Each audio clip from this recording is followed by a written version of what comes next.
Finally, I'll talk about the 10 causes that decrease your rizq, your wealth, and your quality of life. And the ulama, the scholars, have summed them up into 10 of them. Number 1, a person's rizq and sustenance is decreased and their quality of life is decreased if they are lazy dependent, like that boy who said, sustenance will come to me. Lazy dependent person will decrease your rizq and your quality of life. Number 2, israf and tabdhir, which means extravagant spending, wasting, and mismanagement of resources. So if you have a lot of wealth and you are able to afford, more things, then go for it. But if you have less wealth and you want to buy the same thing as the wealthy person, then you are doing israf. You are extravagantly spending. So extravagantly spending is relative, within your affordability. Within your affordability. Wasting your money is when you spend it on haram things. When you spend it on haram things, it's called tabdhir. Prophet ﷺ said, "Mubadhirun, inna al-mubadhirina kanu ikhwana ash-shayateen." Those who waste their money on haram things are the brothers and sisters of the shaitan. And those who are musrifin, meaning that you overspend beyond your means, Allah says, "Well, inna Allah la yuhibbul musrifin." Allah does not like those who are extravagant spenders beyond their means.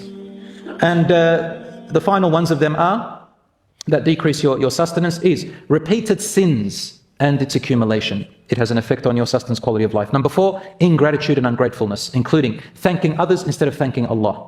Number 5, stinginess. You're stingy on yourself, you're stingy on your family, you're stingy on others. What does stinginess mean? It means that you do not give yourself the minimum right, and you don't give your family their minimum rights, and you don't give the rights of others with your wealth. That means you are stingy. If you give more than their rights, then you are considered starting on the journey of being generous. So I know that some people, they might think that others are stingy because they didn't take them on a holiday, for example, or to a restaurant. It doesn't mean you're stingy. It means you're just trying to manage your wealth. But being stingy meaning that when you are stingy on food, on clothing, on shelter, on livelihood, the minimum requirements of a person to live. Number 6 is relying on superstitious and delusional beliefs. These decrease your wealth. People like that go mentally crazy. They rely on superstitions, delusional beliefs, omens and signs to increase their wealth and their quality of life. Number 7, abandoning zakah. Zakah purifies your wealth, and that's when you work something and some haram wealth comes into your wealth, let's say a small percentage of it and you couldn't avoid it, zakah purifies your wealth. Otherwise, your wealth is not blessed and there is no barakah. Number 8, abandoning your obligations, the fara'id, which Allah subhanahu wa ta'ala said to do, that decreases sustenance and quality of life. Number 9, carelessly earning forbidden income. You don't care where it comes from. There are people who can't avoid it. Allah's not talking about them. He's talking about those who don't care. I don't care if I get it from haram. And number 10, destroying family relationships. Destroying them, of course, we already talked about it, outside of your control. When you want to destroy it for your own whims and desires, that creates a bad quality of life, even if you think it's going to be better. Last things I want to share with you, my brothers and sisters, is a few du'as, a few dhikrs that you can do, inshallah, that the our Sharia has taught us, the Prophet ﷺ taught us. It's also in the Quran. So one of the du'as that the Prophet ﷺ taught us to increase sustenance and quality of life is the following. I just chose the shortest ones. Allahumma inni as'aluka ilman nafi'an wa rizqan tayyiban wa amalan mutaqabbala. Oh Allah, I ask you for knowledge that is of benefit, a good provision, and deeds that will be accepted. And you should recite this dua upon waking up in the morning.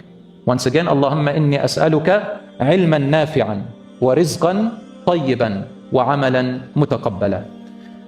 The second one is a dua of Yunus alayhi salam to take you out of any difficulty.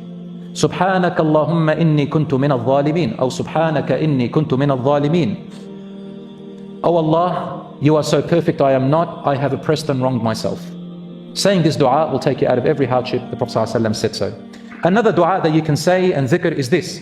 Allahumma inni a'udhu bika min al-faqri wal-qillati wal-dhilla. Oh Allah, I seek refuge in you from poverty and from lack of resources, وَالذِّلَّةِ and humiliation, needing to ask people. وَأَعُوذُ بِكَ أَنْ أَظْلِمَ وَأَنْ أُظْلَمَ. And I seek refuge in you, my Lord, from being an oppressor to others and from others oppressing me.